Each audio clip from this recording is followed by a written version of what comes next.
আসসালামু আলাইকুম। আজকে একাডেমির পক্ষ থেকে আপনাদের জন্য একটি গুরুত্বপূর্ণ ভিডিও নিয়ে আসছি। সেটা হলো একটি শিক্ষাবৃত্তি অর্থাৎ যারা সরকারি চাকরিজীবী তাদের সন্তানদের জন্য এক শিক্ষাবৃত্তি প্রদান করে বিকেকেবি অর্থাৎ বাংলাদেশ কর্মচারী কল্যাণ বোর্ড। প্রতি বছরেই প্রত্যেক সরকারি কর্মকর্তা কর্মচারীদের জন্য তাদের সন্তানদের জন্য একটি শিক্ষাবৃত্তি দিয়ে থাকে। তো তেমনি একটি সার্কুলার আজকে দিয়েছে। কারা পাবেন, কীভাবে আবেদন করবেন, একটু বিস্তারিত আমি দেখিয়ে দেব। কেউ যদি আমার চ্যানেলে নতুন হয়ে থাকেন, আমার চ্যানেলটি সাবস্ক্রাইব করে সাথে থাকবেন। চলুন তাহলে একটু শুরু করি। এটা হলো কি বিকেকেবি অর্থাৎ বাংলাদেশ কর্মচারী কল্যাণ বোর্ড। সরকারের অসামরিক খাতের 13তম হতে 20 গ্রেডে কর্মরত সরকারি কর্মচারী এবং বোর্ডের তালিকাভুক্ত স্বায়ত্তশাসিত সংস্থায় কর্মরত কর্মচারী সন্তানদের শিক্ষাবৃত্তি, অর্থাৎ 13তম গ্রেড থেকে 20তম গ্রেডের কর্মরত সরকারি কর্মচারীদের সন্তানরা এই শিক্ষাবৃত্তি পাবে।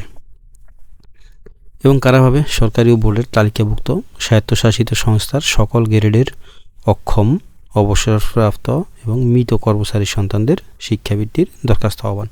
অর্থাৎ কেউ যদি অবসরপ্রাপ্ত হয়ে থাকে সেও তার সন্তানদের জন্য আবেদন করতে পারবে। তাহলে চলুন একটু দেখি আমরা কীভাবে আবেদন করুন। বাংলাদেশ কর্মচারী কল্যাণ বোর্ড কর্তৃক প্রদেয় 25-26 অর্থ বছরের সরকারের অসামরিক খাতের 13 হতে 20তম গ্রেডে কর্মরত কর্মচারীর ডাক, তার দূরালোফনী বাংলাদেশ রেলওয়ে, বিজিবি ও বাংলাদেশ পুলিশ বিভাগে নিযুক্ত কর্মচারীগণ ব্যতীত বাকি যারা আছেন তারা আবেদন করতে পারবে।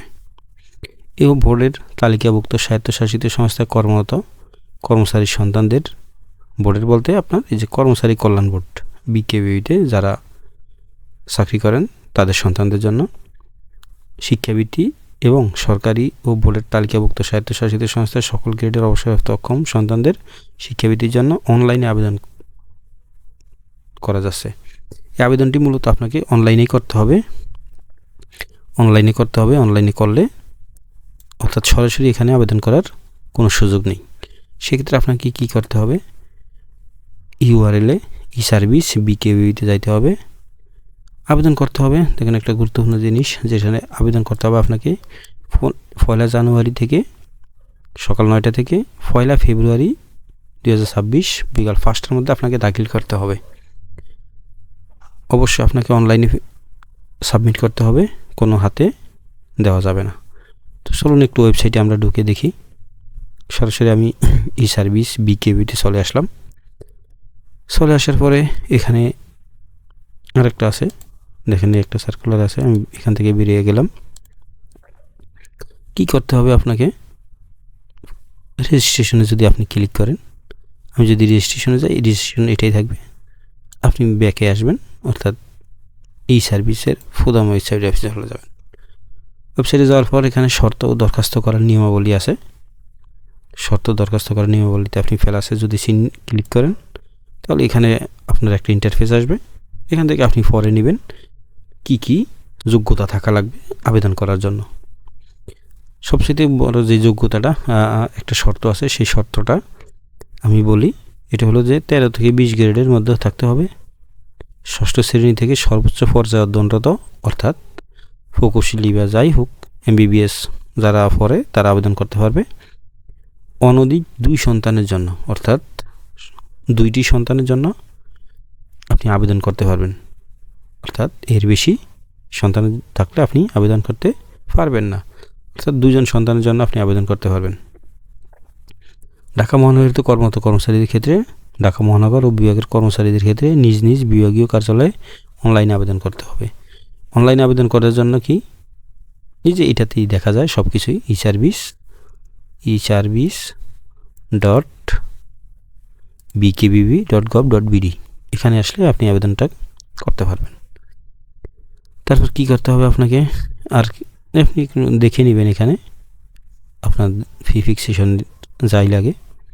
তারপর আপনার মোবাইলে একটাই কোড যাবে, ওই কোডটা 15 মিনিটের মধ্যে আপনাকে দিয়ে আবেদন সম্পন্ন করতে হবে। আবেদন সম্পন্ন করতে দেখেন মূলত শিক্ষার্থীর যোগ্যতা আছে কি কি লাগবে।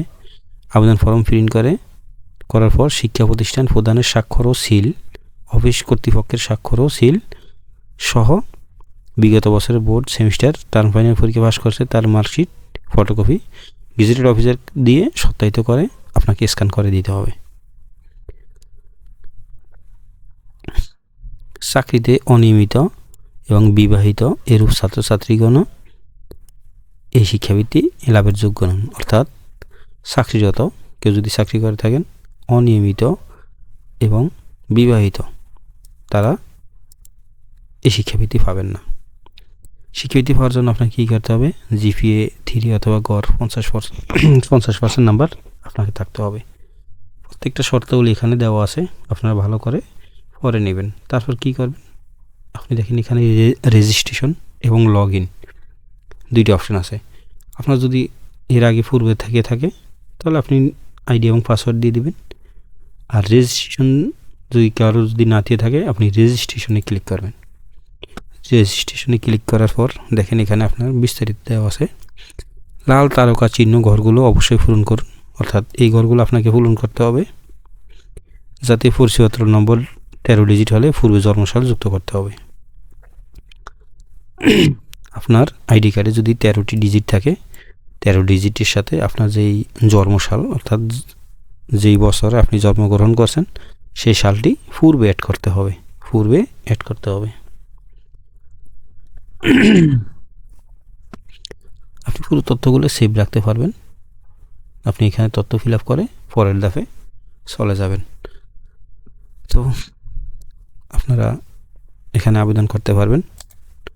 এটা এই হলো মূলত ওয়েবসাইট।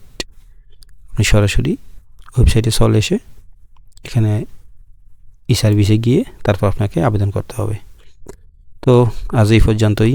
সবাই আমার চ্যানেলটি সাবস্ক্রাইব করবেন। আমি নতুন ভিডিও এবং একাডেমিকমূলক বিভিন্ন ভিডিও দিয়ে থাকি। আজ এই পর্যন্তই। আসসালামু আলাইকুম।